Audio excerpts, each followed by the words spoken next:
Hello बच्चों, today we will read the story of white elephant. ये white elephant की next ये part second है। इसका फर्स्ट पार्ट भी प्लीज़ आप ज़रूर देखें, क्योंकि जब तक आप इसका फर्स्ट पार्ट नहीं देखेंगे आपको स्टोरी समझ नहीं आएगी। Let's start the next story. On seeing this white big elephant, he was even more terrified and ran as fast as he could। एक फॉरेस्टर होता है जो बहुत तेज बहुत लाउड वॉइस में रोता है। उसे कौन देखता है? ये वाइट एलिफेंट देखता है। On seeing this white elephant, ये फॉरेस्टर इस वाइट एलिफेंट को देखकर क्या हो जाता है?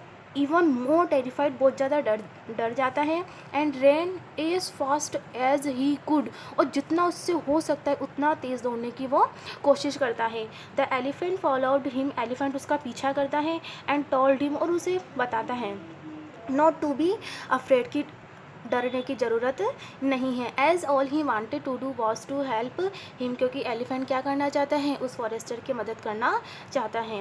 ही आस्क्ड, उसने पूछा फॉरेस्टर से। किसने पूछा? एलिफेंट ने फॉरेस्टर से पूछा। Why he was crying so bitterly, कि वो इतना बुरे तरीके से क्यों रो रहा था। द फॉरेस्टर रिप्लाइड, फॉरेस्टर ने आंसर दिया दैट की ही वॉज क्राइंग बिकॉज, वो इसलिए रो रहा था क्योंकि he had been roaming the forest for the past 7 days, क्योंकि वो पिछले 7 दिनों से क्या कर रहा है? इस जंगल में भटक रहा है। रोमिंग का मतलब होता है घूमना भटकना। And could not find his out way, और वो बाहर जाने का रास्ता नहीं ढूंढ पा रहा। The elephant told him not to worry as he knew every inch of this forest. The elephant उसे बताता है कि चिंता की कोई बात नहीं है, एज क्योंकि he knew every inch of this forest, क्योंकि जो एलिफेंट है वो इस फॉरेस्ट का हर एक कोना जानता है। And could take him to safety, और वो उसे सुरक्षित कहाँ ले जा सकता है? इस फॉरेस्ट के बाहर। He then lifted him on to the his back, elephant ने क्या किया? उसने उसकी पीठ पर, उसने फॉरेस्टर को अपनी पीठ पर बैठा लिया। And carried him to the edge of the forest from where the forester went on merely back to Banaras. और क्या करता है? And carried him to the edge of the forest, वो उसे लेकर चला जाता है जंगल के किनारे तक। एज का मतलब होता है किनारा। From where the forester went on merely back to Banaras, उसे वापस कहाँ पहुँचा देता है? बनारस पे। मियरली का मतलब होता है खुशी से। फॉरेस्टर क्या हो जाता है? खुश हो जाता है और अपने बनारस पहुँच जाता है। ऑन रीचिंग द सिटी, अब जो फॉरेस्टर है वो कहाँ पहुँच गया? सिटी, अपने शहर पहुँच गया। ही हर्ड, उसने सुना दैट की king Brahmaputra personal elephant had just died, उसने क्या सुना? कि जो राजा है ब्रह्मादत्त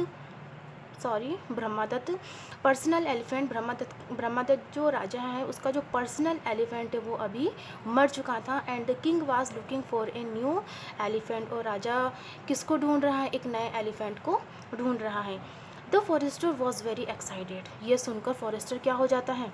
एक्साइटेड हो जाता है। And immediately went up to the king, और वो फटाफट किसके पास चला जाता है? तुरंत राजा के पास। एंड टोल्ड हिम, और वह राजा को बताया अबाउट द वाइट एलिफेंट, उस फॉरेस्टर ने राजा को किसके बारे में बताया? वाइट एलिफेंट के बारे में बताया, जिसने वाइट एलिफेंट ने क्या की थी? उसकी मदद की थी। दैट की he had seen on Mount Kandona, forester ने क्या बताया राजा को? कि उसने क्या देखा है? माउंट कैंडोना पर एक वाइट एलिफेंट देखा था। ही टोल्ड हिम, फॉरेस्टर ने उसे बताया दैट की he had mark the way, वो क्या बताएगा? रास्ता बताएगा। एंड वुड रिक्वायर, और फॉरेस्टर को ज़रूरत होगी, किसकी ज़रूरत होगी? द हेल्प, मदद की, ऑफ एलिफेंट ट्रेनर्स की मदद होगी, जो क्या कर सकेंगे? In order to catch this fantastic elephant, वो एलिफेंट ट्रेनर्स, जो ट्रेनर्स है एलिफेंट पकड़ने वाले, वो क्या करेंगे? इस एलिफेंट को पकड़ने में उसकी मदद करेंगे। The king was quite please का मतलब होता है खुश होना। राजा क्या हो जाता है? खुश हो जाता है विथ द इंफॉर्मेशन, इस सूचना के साथ, इस इंफॉर्मेशन के साथ। And immediately dispatched a number of soldiers and elephant trainers along with the forester, और राजा क्या कर देता है? डिस्पैच यानी भेज देता है, किसको? इन नंबर ऑफ सोल्जर्स, बहुत सारे सोल्जर्स को, एंड एलिफेंट ट्रेनर्स को, अलॉन्ग विथ द फॉरेस्टर के साथ। After travelling for many days, बहुत दिनों बाद यात्रा करने के बाद, द ग्रुप, जो एक ग्रुप था, किसका ग्रुप था? सोल्जर्स का, एलिफेंट ट्रेनर्स का। रीच्ड द लेक बिसाइड, वो उस लेक के पास में पहुंच जाते हैं। एंड विच द एलिफेंट रजिस्ट्रेट्स, जहाँ पे एलिफेंट्स कौन कौन, वाइट एलिफेंट और उसकी माँ वहाँ पर रहते थे। रजिस्ट्रेट ये निवास स्थान जहाँ वो रहते थे। They slowly crept down to the edge, जो वो ग्रुप है वो धीरे धीरे कहाँ पहुँचता है, झील के किनारे, एज यानी किनारा, and hide behind the bushes यानी झाड़ियों के पीछे छिप गए। The white elephant was collecting lotus shoots, जो वाइट एलिफेंट था वो क्या कलेक्ट कर रहा था, लोटस शूट्स को, किसके लिए, फॉर हिज मदर्स मील का मतलब होता है भोजन। And could sense the presence of human, और उसे क्या महसूस हुई, एक ह्यूमन की प्रेजेंस यानी मानवों की उपस्थिति उसे महसूस हुई। उसे क्या लगा कि आसपास क्या है, कोई मानव है। व्हेन ही लुक्ड अप, जब उसने ऊपर देखा, ही स्पॉटेड द फॉरेस्टर, उसने किसको देखा, स्पॉटेड यानी देखा, किसको देखा, फॉरेस्टर को देखा। एंड रियलाइज्ड, और उसने ये महसूस कर लिया, उसने अनुमान लगा लिया, दैट कि ही इट वॉज, ये वो था, वो कौन, जिसने उसकी मदद की थी, उसे उसने पहचान लिया। And he who had led the king's men to him, और वो उसे कहाँ पे ले जाएगा, राजा के पास ले जाएगा। वो समझ गया पूरा जो मैटर था, क्या था कि जो राजा के आदमी थे वो उसे राजा के पास ले जाएंगे। He was very upset at the ingratitude, जो ही कौन है यहाँ पे, वाइट एलिफेंट है, वो क्या हो गया, बहुत ज़्यादा अपसेट हो गया। इनग्रैटिट्यूड, जो उसने मतलब उसने एलिफेंट ने तो उस फॉरेस्टर की हेल्प की, लेकिन फॉरेस्टर जब उससे दोबारा मिला तो कोई फॉरेस्टर ने उसका आभार व्यक्त नहीं किया, और इस वजह से जो एलिफेंट है वो क्या हो गया, अपसेट हो गया।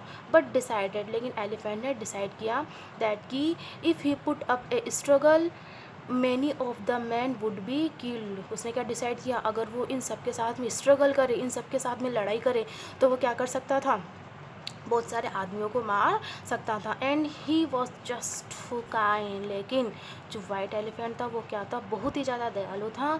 टू हर्ट एनीवन, तो उसने किसी को भी क्या नहीं किया, हर्ट यानी किसी को भी नुकसान उसने नहीं पहुंचाया। एंड सो इसलिए he decided to go along with them to Banaras and then request the generous king to be set free, तो उसने क्या डिसाइड किया कि वो इनके साथ बनारस चला जाएगा, और वहाँ जाकर क्या करेगा, वो जनरस किंग, जनरस का मतलब उदारी राजा, जो दानी राजा है, उससे वो क्या करेगा, रिक्वेस्ट करेगा टू बी सेट फ्री, यानी उसे स्वतंत्र करने के लिए। आगे क्या होता है, दैट नाइट, उस रात, व्हेन जब the white elephant did not return home, जब उस नाइट वाइट एलिफेंट घर नहीं पहुंचा, his mother was very worried का मतलब होता है चिंतित, तो उसकी माँ क्या हो गई, चिंतित हो गई। She had heard the entire disturbance outside, जो कुछ भी ये बाहर जो घटित हो रहा था, जो ये डिस्टर्बेंस था, जो हलचल थी, जो भी परेशानियाँ थी, उसको उसकी माँ ने सुना, हर्ड यानी सुना। एंड हैड गेस्ट, और उसने पता लगाया, गेस किया, अनुमान लगाया कि the king's man had taken away her son, कि राजा के आदमी उसके पुत्र को ले गए हैं, किसको ले गए हैं, वाइट एलिफेंट को।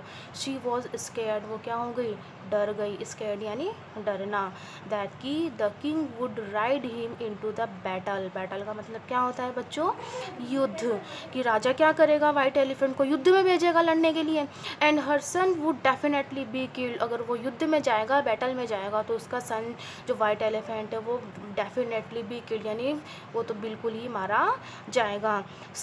She was also worried that, और वो इसलिए भी चिंतित थी क्योंकि there would be no one to look after her, अब उसकी तो देखभाल करने के लिए वहाँ कोई था ही नहीं। And even feed her as she could not see, और वो अपने लिए भोजन भी नहीं बना सकती थी, मतलब कुछ खा भी नहीं सकती थी वो, क्यों, क्योंकि वो तो देख ही नहीं सकती थी। शी जस्ट ले डाउन, वो नीचे गिर गई, मतलब नीचे बैठ गई। एंड क्राइड बिटरली, और बुरे तरीके से रोने लगी। ओके बच्चों, इसकी जो आगे की स्टोरी है वो अपन नेक्स्ट वीडियो में पढ़ेंगे। अगर आपने इससे पहले वाली वीडियो नहीं देखी है तो प्लीज़ आप पहले वाली वीडियो को देखना, फिर इस वीडियो को देखना। इसका जो नेक्स्ट जो थर्ड पार्ट है अपन नेक्स्ट वीडियो में कवर करेंगे। ठीक है बच्चों, बाय, टेक केयर।